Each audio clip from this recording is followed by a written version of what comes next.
Hello, ladies and gentlemen, and welcome to week 2 of our English 101 class. This video is designed to help you kind of get a look at what the week's going to look like. I'm going to try and post videos like this on Monday of each week so you can get a nice overview, know where your resources are, and know how to be successful in whatever projects are coming our way.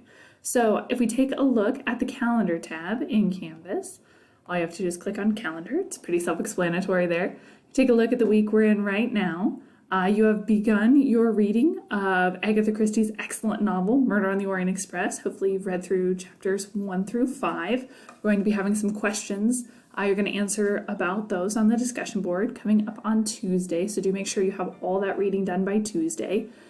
We do have a couple excellent PowerPoints to view this week. Those PowerPoints are recorded lectures so that I can share different details about the novel, content, different literary approaches, different ways that this is going to tie into our theme of true crime and justice for the quarter, and all of the wonderful nuances that we get from Agatha Christie's writing, because this is a really fun novel, guys.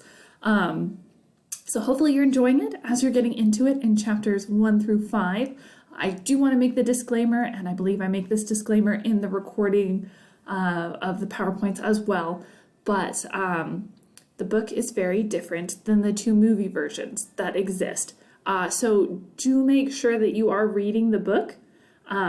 Feel free to watch the movies as well. They're great. The most recent version was done in 2017, directed by Kenneth Branagh, who also starred as Hercule Poirot, which was an interesting choice. I think he's far too handsome for the role, because Hercule Poirot, as you've read in chapters 1 through 7, is described as a tiny little man with an egg-shaped head, crazy mustaches, and like a weird OCD complex. So that's not necessarily how he's portrayed in Kenneth Branagh's movie. There are also some other very weird directorial and script choices in the movie as well. Still incredibly entertaining, still well made, still star-studded cast and really fun. But if you're relying on the movie to answer questions or to write the essay and not the book, you're going to run into some big issues. So do make sure to read the book.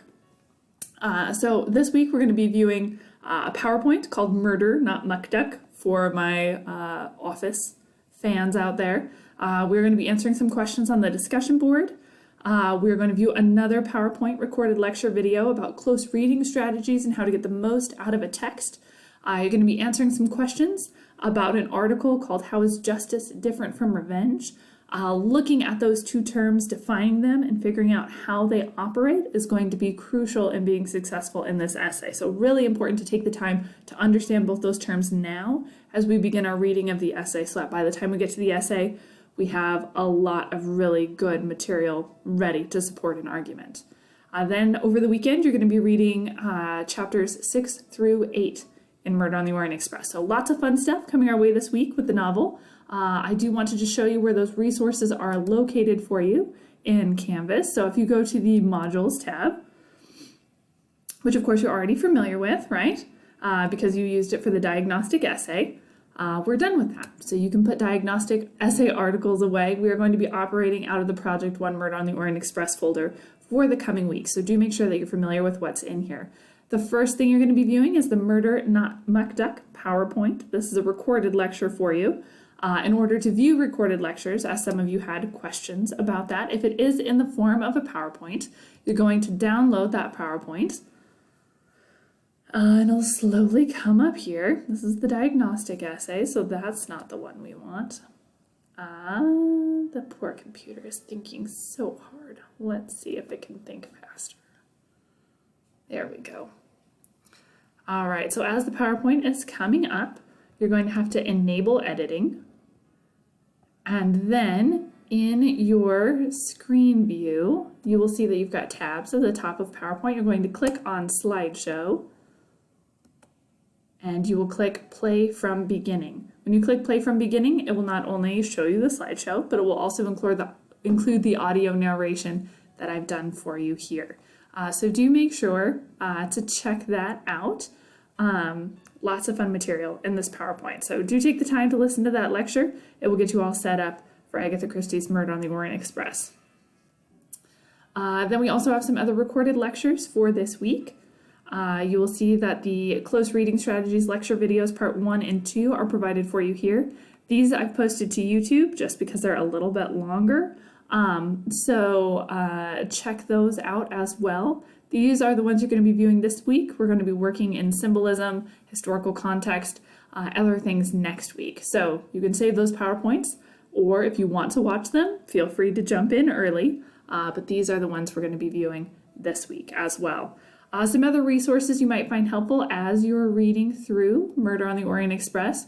The first of which is the Vocabulary and French Language Guide. This book was written a little while ago, right? It was written at the end of World War II. So, actually, end of World War I, World War II is coming. Language was a little different. Some of the vocabulary might seem unfamiliar. So I've got a vocabulary list for you here to help you with that, as well as a French language guide because Hercule Poirot is a Belgian detective. And the Belgians speak French often. So a lot of the language in this novel sometimes references French, phrases, French exclamations, stuff like that. So the French language guide is for you here to show you what those phrases mean, translate it for you. There is also a diagram of the train car as we get into the actual murder that takes place. Very exciting stuff. It is nice to have a visual of what this train car looked like, where everybody was at the time of the murder. That's linked for you here to help my visual folks. I'm a very visual learner, so that's here for you to help you out. And then we've got some articles linked for you here that you'll also find helpful, especially when we get into the essay writing portion of this module. So I've copied some chapters for you from a great book called How to Read Literature Like a Professor. I didn't want you to have to buy the book, so I, on the down low, got a couple chapters for you. So the first chapter is Don't Read With Your Eyes. This is some close reading strategies that you might find helpful as you get into the novel. Is That a Symbol is a great chapter in this book that talks about symbolism and how we can get additional meaning from a book based on the symbols being used and how we go about finding those symbols, what the intentionality is behind the symbols, all that good stuff. So great article for you here. And then More Than It's Gonna Hurt You, another one of those excellent chapters from Thomas Foster's How to Read Literature Like a Professor, where he talks about the use of violence in literature and how it can convey really important messages.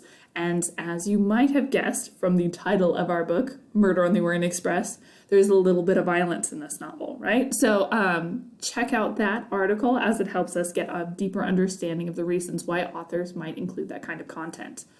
And then finally, the psychological approach to justice and revenge. You're going to be reading that this week to answer those discussion board questions.